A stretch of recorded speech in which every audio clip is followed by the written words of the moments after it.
South ఇండియాలోనే అతి తక్కువ ధరలకి రత్నాలనందించే ఏకైక సంస్థ 6JVR.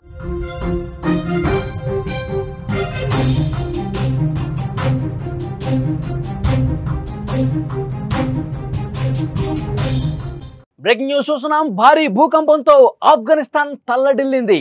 కునార్ ప్రావిన్స్ లో 6.0 తీవ్రతతో భూకంపం సంభవించింది. పదుల సంఖ్యలో మృతులు, వందలాదిగా గాయాలయ్యారు. చాలా మంది ఆసుపత్రుల్లో ఉన్నారు. భయంతో ఒక్కసారిగా ప్రజలు బయటకు పరుగులు తీశారు. సహాయక చర్యలకు ప్రస్తుతం ఆటంకం కలుగుతుంది. ఎందుకంటే రోడ్లు చాలా వరకు మూసుకుపోయినట్టుగా ఇన్ఫర్మేషన్ వస్తుంది. ప్రపంచ దేశాల సాయం కోరింది ఆఫ్ఘనిస్తాన్. భూకంప ప్రభావం దాదాపు 300 కిలోమీటర్ల వరకు ఉన్నట్టుగా తెలుస్తోంది. ఢిల్లీ ఎన్సీఆర్ ప్రాంతాల్లో కూడా ప్రకంపనలు సంభవించాయి. ఇండియా యురేషియన్ ప్లేట్లు ఢీకొనడమే దీనికి కారణంగా తెలుస్తోంది. ఈ భారీ భూకంపంతో వందలాదిగా ప్రజలు ఆసుపత్రులు పాలయ్యారు. చనిపోయినటువంటి పరిస్థితి కూడా కనిపిస్తోంది. ఆఫ్ఘనిస్తాన్ భారీ భూకంపం కుదిపేసింది. గత రాత్రి సంభవించిన ఈ ప్రకంపనల ధాటికి వందలాదిగా అమాయకులు ప్రాణాలు కోల్పోయిన పరిస్థితి. ఇంకా వందలాది మంది గాయపడి ఆసుపత్రుల్లో పాలైనట్టుగా సమాచారం వస్తుంది. ఆఫ్ఘనిస్తాన్లో ఒకవైపు దారిద్ర్యం కనిపిస్తోంది, మరోవైపు ఈ భూకంపం ఆ దేశాన్ని మరింత విషాదంలోకి నెట్టేసిందని చెప్పాలి. ప్రస్తుతం అక్కడ రెస్క్యూ ఆపరేషన్స్ కొనసాగుతున్నాయి. తూర్పు ఆఫ్ఘనిస్తాన్లోని కునార్ ప్రావిన్స్ను 6 తీవ్రతతో రాత్రి ఒక్కసారిగా అర్ధరాత్రి సమయంలో భూకంపం వచ్చింది. ఈ భూకంపం కేవలం 8 కిలోమీటర్ల లోతులో రావటం వల్ల దీని ప్రభావం చాలా ఎక్కువగా ఉంది. దీంతో ఇళ్ళు, భవనాలు, అక్కడ ఉన్నటువంటి షాపులు అన్నీ కూడా ఒక్కసారిగా కుప్పకూలిపోయినటువంటి పరిస్థితి. వందలాదిగా శిథిలాల కింద చిక్కుకుపోయి ఉన్నారు. 100 మందికి పైగా చనిపోయినట్టుగా ఇన్ఫర్మేషన్ వస్తుంది. ఎవరైతే తీవ్రంగా గాయపడ్డారో ఇంకా వందల సంఖ్యలో తీవ్ర గాయాల పాలైపోయారు. వాళ్ళందరినీ కూడా హుటాహుటిన ఆసుపత్రులకు తరలిస్తున్నటువంటి పరిస్థితి. ఈ భూకంపం సంభవించినటువంటి ప్రాంతాలు మారుమూల పర్వత ప్రాంతాలు కావడంతో రెస్క్యూ టీమ్స్ కూడా అక్కడ సహాయక చర్యలు చేయడానికి కొంచెం కష్టంగా మారినటువంటి పరిస్థితి. విజువల్స్లో మీరు చూస్తున్నారు. ఒక్కసారిగా కుదేలైపోయినాయి. అక్కడ ఉన్నటువంటి భవనాలు, ఇళ్ళు, కార్యాలయాలు అన్నీ కూడా ఒక్కసారిగా కంపించి కుదేలైపోయి కుప్పకూలిపోయాయి. భవనాలన్నీ కూడా ఒక్కసారిగా కిందకి కూలిపోయినటువంటి పరిస్థితి. ఆ భవనాల కింద వందలాదిగా చిక్కుకుపోయారు. 100 మందికి పైగా చనిపోయినట్టుగా తెలుస్తుంది. మొదటగా 20 మంది చనిపోయినట్టుగా అధికారిక సమాచారం వచ్చింది. కానీ ఆ లెక్క అంతకంతకు పెరుగుతోంది. ఇంకా ఎక్కువ సంఖ్యలో లెక్క బయటకు వస్తుంది. 100 మందికి పైగా ఈ భూకంపంలో చనిపోయారు. ఇంకా వందలాదిగా వాళ్ళ తీవ్ర గాయాల పాలై ఆసుపత్రుల్లో చికిత్స పొందుతున్నటువంటి పరిస్థితి. పూర్తిగా రోడ్లు కూడా ధ్వంసమైపోయాయి. దీనివల్ల లోయల్లో చిక్కుకుపోయిన వారి దగ్గరకు చేరుకోవటం సాధ్యపడటం లేదు. అయినా సరే అక్కడి ప్రభుత్వం సహాయక చర్యలను వేగవంతం చేస్తోంది. ఇప్పటికే రంగంలోకి హెలికాప్టర్లను కూడా దించింది. మరోవైపు ఆఫ్ఘనిస్తాన్ ప్రభుత్వం ప్రపంచ దేశాల నుంచి, మానవతా సంస్థల నుంచి కూడా సాయం అర్థిస్తోంది. ఇక్కడ రెస్క్యూ చేయడానికి కొన్ని ఇబ్బందికర పరిస్థితులు ఉన్నాయి, కొంత సాయం చేయండి, కొన్ని హెలికాప్టర్లు పంపించండి, ఆర్మీ సిబ్బందిని మీ వాళ్ళని పంపించి ఇక్కడ సహాయ కార్యక్రమాలు చేయండి అంటూ ప్రపంచాన్ని అర్థిస్తున్నటువంటి పరిస్థితి. ఆఫ్ఘనిస్తాన్ రాజధాని కాబూల్తో పాటు పాకిస్తాన్ రాజధాని ఇస్లామాబాద్లో కూడా భవనాలు ఈ భూకంపానికి వణికిపోయాయి. ప్రజలు భయంతో ఇళ్ల నుంచి బయటకు పరుగులు తీశారు. ఆఫ్ఘనిస్తాన్కు సరిహద్దుగా ఉన్న తజికిస్తాన్లో కూడా స్వల్పంగా భూమి కంపించింది. అక్కడ ఎలాంటి ప్రాణ నష్టం జరగకపోయినప్పటికీ కూడా ఆ భయంతో అక్కడ ప్రజలు కూడా వణికిపోయిన పరిస్థితి. ఇక్కడ ఉత్తర భారతదేశంలో కూడా స్వల్ప భూ ప్రకంపనలు వచ్చాయి. ఢిల్లీ కావచ్చు, ఎన్సీఆర్ ప్రాంతాల్లో భూ ప్రకంపనలు సంభవించినట్టుగా సమాచారం వస్తుంది. ముఖ్యంగా అటు ఇస్లామాబాద్లో కూడా భూమి కంపించింది. తజికిస్తాన్ లాంటి ప్రాంతాల్లో కూడా భూమి తీవ్రంగా కంపించినటువంటి పరిస్థితి ఉంది. సో ఓవరాల్గా ఈ భూకంపం అనేది ఆఫ్ఘనిస్తాన్ మరింత విషాదంలోకి నెట్టిందని చెప్పాలి. ఎందుకంటే వందలాదిగా ప్రజలు ప్రాణాలు కోల్పోయే పరిస్థితి.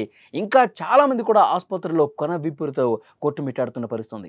ముఖ్యంగా హిమాలయాల ప్రాంతంలో తరచుగా ఈ భూకంపాలు సంభవిస్తూ ఉంటాయి. సైంటిస్టులు చెప్పిన దాని ప్రకారం ఇండియా అలాగే యురేషియన్ టెక్టానిక్ ప్లేట్లు ఏవైతే ఉన్నాయో అవి ఒకదానితో ఒకటి బలంగా ఢీకొట్టడం వల్ల ఈ భూకంపాలు ఈ ప్రాంతంలో ఎక్కువగా సంభవిస్తున్నాయి.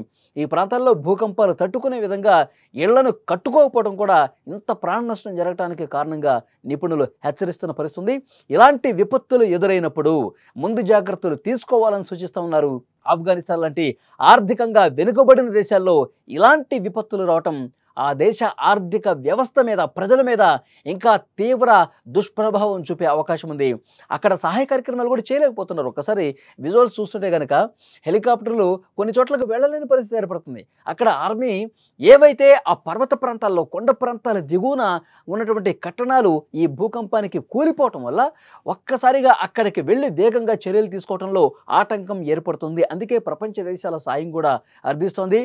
ఒక్కసారి ఇటువైపు రండి, ఆఫ్ఘనిస్తాన్లో ఉన్న పరిస్థితులను ఒక్కసారి చూడండి. ఇక్కడ ప్రజలు తీవ్రంగా ఇబ్బంది పడుతున్న పరిస్థితి. అనుకోనటువంటి విపత్తుతో ప్రజలు నరకం చూస్తూ ఉన్నారు. ఇక్కడ 100 మందికి పైగా చనిపోయినట్టు సమాచారం వస్తుంది. ఇంకా ఆసుపత్రుల్లో కొంత కొరత ఏర్పడుతుంది. ఆసుపత్రుల్లో అక్కడ ఆక్సిజన్ ఇవ్వటం కావచ్చు, వాళ్ళకి రక్తం సరఫరా చేయడం విషయంలో కావచ్చు, అక్కడ ఉన్నటువంటి అరకొర వసతుల వల్ల ఇంకా ఇబ్బందికర పరిస్థితులు ఏర్పడుతుంది. సో వీలైనంత వరకు ఇక్కడ ఉన్నటువంటి ప్రజలను ఆదుకునేందుకు సాయం చేయాలంటూ ప్రపంచ దేశాల్లో కూడా ఆఫ్ఘనిస్తాన్ అర్థిస్తున్న పరిస్థితి. ఇప్పటికే కొన్ని ప్రపంచ దేశాలు స్పందించినట్టు తెలుస్తుంది. వీలైనంత అక్కడ మెడికల్ ఎక్విప్మెంట్స్ ఏవైతే ఉన్నాయో వాటిని అందించే ప్రయత్నం కొన్ని దేశాలు తీసుకున్నట్టుగా తెలుస్తుంది. అర్ధరాత్రి సమయంలో ఈ భారీ భూకంపం రావడంతో ఆఫ్ఘనిస్తాన్ ఒక్కసారిగా ఉలిక్కిపడింది. వందలాదిగా ప్రజలు తీవ్ర గాయాల పాలయ్యారు. చాలామంది ప్రజలు చనిపోయినట్టుగా తెలుస్తుంది. ప్రాణ నష్టం ఇంకా ఎక్కువగా నమోదయ్యే అవకాశం ఉన్నట్టుగా తెలుస్తుంది. ఈ లెక్క ఇంకా పెరిగే అవకాశమే కనిపిస్తుంది. ఆసుపత్రుల్లో చాలామంది తీవ్ర గాయాలతో, కొర ఊపిరితో కొట్టుమిట్టాడుతున్న పరిస్థితుంది. అక్కడ రెస్క్యూ జరుగుతుంది. ప్రస్తుతం హెలికాప్టర్ల సాయంతో రెస్క్యూ చేస్తూ ఉన్నారు. శిథిలాల కింద ఎవరైతే చిక్కుకుపోయారో, శిథిలాల కింద ఉన్న వాళ్ళని వెలికి తీయడం కూడా కొంత కష్టంగా ఏర్పడుతుంది. ఎందుకంటే కొండ దిగువ భాగాన వాళ్ళు కట్టడాలన్నీ కట్టుకుంటారు. ఒక్కసారిగా లోపలికి ఇళ్ళని కూడా కూరుకుపోవడంతో, అర్ధరాత్రి సమయం కావడంతో చాలా వరకు ప్రజలు నిద్రిస్తున్న సమయంలోనే ఇది జరిగింది. కాబట్టి ఆ నిద్రలోనే చాలామంది ప్రాణాలు కోల్పోయినటువంటి హృదయ విదారక దృశ్యాలు అక్కడ కనిపిస్తూ ఉన్నాయి. అక్కడ రెస్క్యూ చేస్తూ ఉన్నారు. ఇంకా రెస్క్యూ కొనసాగుతుంది.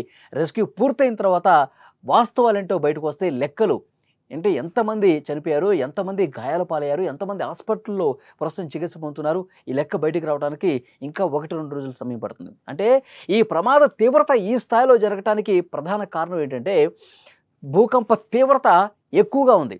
ఎందుకంటే భూ ఉపరితలం నుంచి కేవలం 8 కిలోమీటర్ల లోతులోనే ఇది సంభవించడం వల్ల ఆ తీవ్రత రిక్టర్ స్కేల్ మీద ఆ పాయింట్ 6.0 అని 6.0కి ఎక్కడొక్కడ పెద్ద స్థాయిలో భూకంపం వచ్చేసి కూలిపోయే పరిస్థితి లేదు. ఏదో 7.5 8 వచ్చినప్పుడు మాత్రమే అది తీవ్ర భూకంపం, భవనాలు కూలిపోయి సునామీలు వచ్చే పరిస్థితి ఉంటుంది. కానీ ఇక్కడ 6 తీవ్రత వచ్చినా సరే ఎందుకు ఇంత తీవ్రంగా ఉందంటే భూ ఉపరితలం నుంచి చాలా తక్కువ కిలోమీటర్ల దూరంలో ఈ భూకంపం ఏర్పడింది. 8 కిలోమీటర్లు కాబట్టి దీని ప్రభావం ఎక్కువ ఉంది. 300 కిలోమీటర్ల పరిధిలో ఈ విధంగా ఈ భూ ప్రకంపనలు జరిగాయి. చాలా వరకు కట్టడాలు కూలిపోయినట్టుగా తెలుస్తోంది. సో డెఫినెట్గా ప్రస్తుతం రెస్క్యూ చేస్తూ ఉన్నారు. చాలా తీవ్రంగా రెస్క్యూ ప్రయత్నాలు జరుగుతున్నాయి. తీవ్ర గాయాల పాలనను బతికించుకునే ప్రయత్నం చాలా సీరియస్గా జరుగుతుంది. ప్రపంచ దేశాలు కూడా కొన్ని సాయం చేయడానికి ముందుకు వస్తున్నటువంటి పరిస్థితి ఉంది.